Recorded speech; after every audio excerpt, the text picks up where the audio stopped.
Salut à tous, on se retrouve aujourd'hui pour parler du Paris Saint-Germain ce vendredi 25 juillet. Et on commence tout d'abord avec Achraf Hakimi, actuellement en vacances avec un ancien Parisien, Kylian Mbappé. On sait que les deux étaient très amis du côté de Paris. Bon, les deux sont toujours amis parce que les deux sont actuellement en vacances du côté de Porto Rico. Ils ont pu faire une photo qu'ils ont pu partager sur leurs réseaux sociaux. Donc bonnes vacances bien sûr aux deux. Et pour Achraf Hakimi ou même pour Mbappé, parce que je sais qu'aussi le retour à l'entraînement pour le Real Madrid c'est prévu le 4 août prochain. Et ben c'est la même chose bien sûr pour Paris le 4 août, encore 10 jours de vacances pour les deux avant de retourner chacun dans leur club. Et concernant Achraf Hakimi, donc défenseur droit du côté de Paris, on apprend aujourd'hui, d'après l'équipe, que le PSG ne compte pas recruter de latéral supplémentaire ni à droite ni à gauche. Donc le club semble compter sur Hernandez, Zeremri et Neves pour pallier d'éventuelles absences de Mendes et Hakimi. C'est vrai que João Neves par exemple peut dépanner, bon de base son meilleur poste au milieu de terrain bien sûr, mais si par exemple Hakimi est suspendu ou blessé ou il a besoin de souffler, et Neves peut occuper cette position de défenseur droit. La même chose pour Zeremri, on l'a déjà vu jouer défenseur droit, et Lucas Hernandez lui peut jouer en défense centrale et aussi défenseur gauche. Donc en gros le Paris Saint-Germain ne devrait pas recruter ni de latéral droit ni de latéral gauche sur ce mercato. Et toujours tiens avec Achraf Hakimi, vu qu'on a commencé avec lui, avec une photo de lui avec son ami Mbappé, et pour moi Hakimi doit avoir le ballon d'or, et s'il ne l'a pas, il doit savoir qu'il a dans le cœur des Marocains, c'est Marouane Chamakh, qui est ancien joueur par exemple de Bordeaux, Donc est clair, Achraf Hakimi, ballon d'or, il a dit, en étant vraiment objectif, il mérite de l'avoir avec ce qu'il a fait en club. C'est indécis sur 2 ou 3 joueurs avant le mondial des clubs, mais là je pense qu'il le mérite. Il a confirmé, contrairement aux autres prétendants pendant la Coupe du Monde des clubs, s'il l'a, ça serait exceptionnellement pour le Maroc et l'Afrique surtout. Donc oui, bien sûr c'est un joueur qui peut le remporter, les gars. Si on est le 22 septembre, on sait que c'est Hakimi qui remporte le ballon d'or, il n'y aura aucun scandale. Tout le monde dira que oui, c'est mérité. Après, il y a d'autres joueurs aussi qui peuvent le remporter, rien qu'à Paris, on sait Ousmane Dembélé, Vitinha aussi peut le remporter. La même chose peut-être aussi pour Fabien Ruiz, dans d'autres clubs, Lamine Yamal aussi peut le remporter. Après, oui, Hakimi, les gars, s'il ne remporte pas, s'il finit 2e, 3e ou même 4e, je pense que ce serait une grande réussite pour lui. Mais c'est un joueur, oui, bien sûr, qui peut remporter le Ballon d'Or. Et toujours, tiens, avec le Ballon d'Or, donc selon un média, donc Vitinha, Fabien Ruiz et Hakimi devraient tous finir plus haut au classement du Ballon d'Or que Rafinha, donc joueur du FC Barcelone. Donc les 3 Parisiens devraient finir une meilleure position que Rafinha, qui a réalisé quand même une très belle saison du côté de Barcelone, mais eux devraient finir plus haut que le joueur brésilien.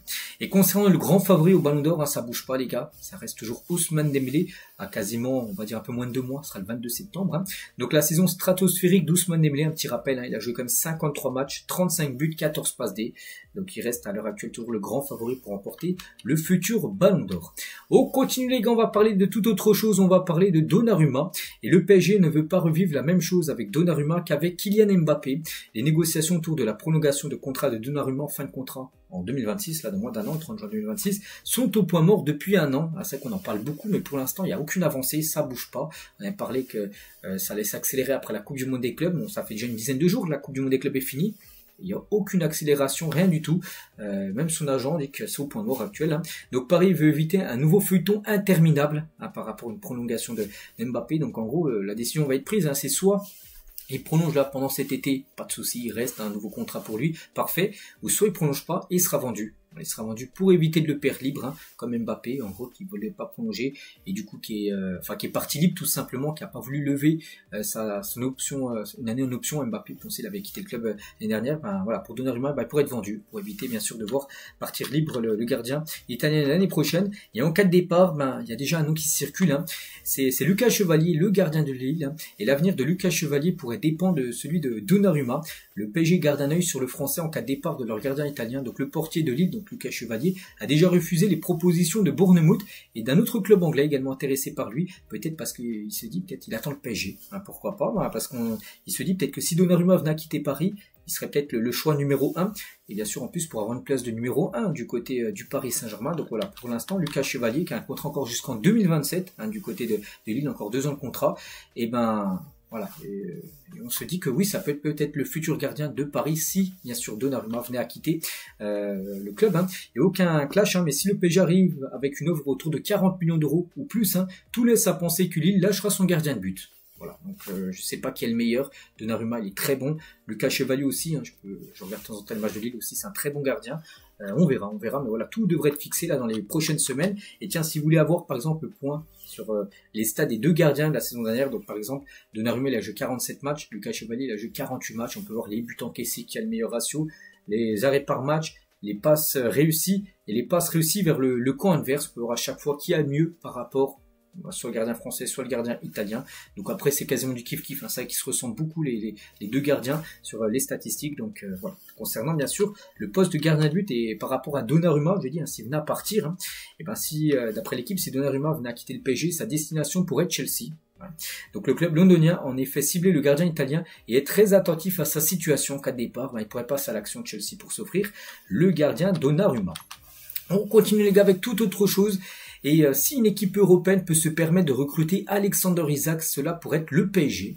Paris, les gars, on apprend d'après Adam Crafton, donc un journaliste de Athletic FC, en gros, parce que Isak, je ne sais pas si vous suivez un peu les infos mercato, il devrait partir à Newcastle. Donc il y a des équipes intéressées, tout ça. Mais s'il y a bien une équipe qui pourrait se permettre de faire en gros Alexander Isak, ce serait Paris. Donc au début de ce mercato, Isak ne figurait pas parmi les priorités du PSG, mais il reste à voir si cela changera maintenant après sa demande de départ. Parce que voilà, ça reste quand même un très grand numéro 9, hein, c'est un très bon joueur. Donc Kolo Muani et Ramos pourraient partir, créant ainsi un espace pour un attaquant. Reste à savoir si le PSG est prêt à investir autant d'argent pour un avant-centre.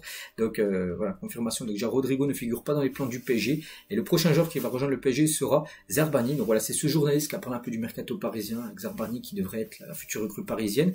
Mais il parle en gros d'Isak, et ben que Paris, si vraiment il passera à l'action, il y aurait peut-être des chances hein, de voir le joueur débarquer du côté de Paris. Voilà. Bon, pour l'instant, du côté du PSG, j'ai pas vu d'infos que Paris était intéressé par Isak. Voilà. C'est quand même un très bon attaquant. Après, est-ce que Luis Enrique, il sera dans le plan de Luis Enrique? Ça, on ne sait pas.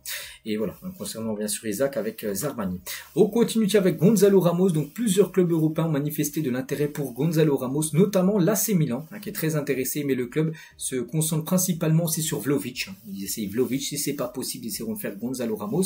Donc le club italien est confronté à un problème, le salaire énorme du joueur serbe. C'est pour ça qu'on se dit que peut-être Vlahovic, ça va pas se faire. Et du coup, ils vont peut-être venir essayer de chercher Gonzalo Ramos, un joueur qui pourrait quitter le Paris Saint-Germain. Concernant un autre Portugais, c'est Vitinha. Au journal Marca, il a dit, hein, quand on dit que le PSG a été l'une des meilleures équipes cette saison, voire la meilleure, Vitinha en est grandement responsable. Hein. Le Portugais a été le véritable magicien du milieu de terrain, auteur de 8 buts et 5 passes D et en près de 60 matchs. Hein, c'est pas mal pour un milieu de terrain. Il a brillé en finale de Ligue des Champions et en Ligue des Nations avec le Portugal. C'est vrai qu'il a fait une sublime saison et lui vraiment c'est la plaque tournante au milieu de terrain à chaque match, hein, il dépasse la barre des 100 ballons touchés, c'est énorme hein, quand même 100 ballons touchés, il est dans tous les bons coups en gros Vitinha, donc oui c'est une pièce maîtresse bien sûr hein, de l'équipe parisienne Vitinha. On continue avec Randal Kolo Muani à repousser des approches de clubs turcs et saoudiens, ces deux destinations ne font pas partie de son projet, voilà pour Randal Kolo Muani, lui qui aurait plutôt envie de continuer dans un gros championnat européen, donc voilà il y a toujours bien sûr l'option Juventus-Turin, mais pour l'instant la Juve le veut en prêt, et le PSG veut bien le prêter, mais avec une option d'achat obligatoire. Donc pour l'instant, la Juve n'est pas très chaude. Et on finit avec Pacho. Hein. Pacho qui est actuellement en vacances. Hein. On va voir qu'il a reçu comme la décoration Vicente Rocafuerte du mérite sportif, qui est la plus haute reconnaissance qu'un athlète professionnel puisse recevoir en Équateur. Donc Pacho l'a dit, je suis très heureux de cette reconnaissance, je suis heureux d'être équatorien. Voir comment les gens m'apprécient, cela me donne beaucoup de bonheur et de joie. À toutes les personnes qui me soutiennent dans de bonnes vibrations, je vous remercie vraiment. Hein. Donc là, il a reçu ça par rapport bien sûr à son titre de champion d'Europe avec le PSG. Là-bas, c'est une méga star, hein, bien sûr. William Pacho, il joue dans l'équipe qui a gagné la dernière Ligue des Champions européenne. Donc voilà, hein, bien sûr, on est très content pour Pacho. Et dans des jours, hein, pour lui et ainsi que ses coéquipiers, bien sûr, retour à Paris pour préparer la nouvelle saison. Donc voilà ce qu'il y a à dire aujourd'hui. J'espère que ça vous a plu. On se retrouve demain samedi, pour le prochain numéro. À demain.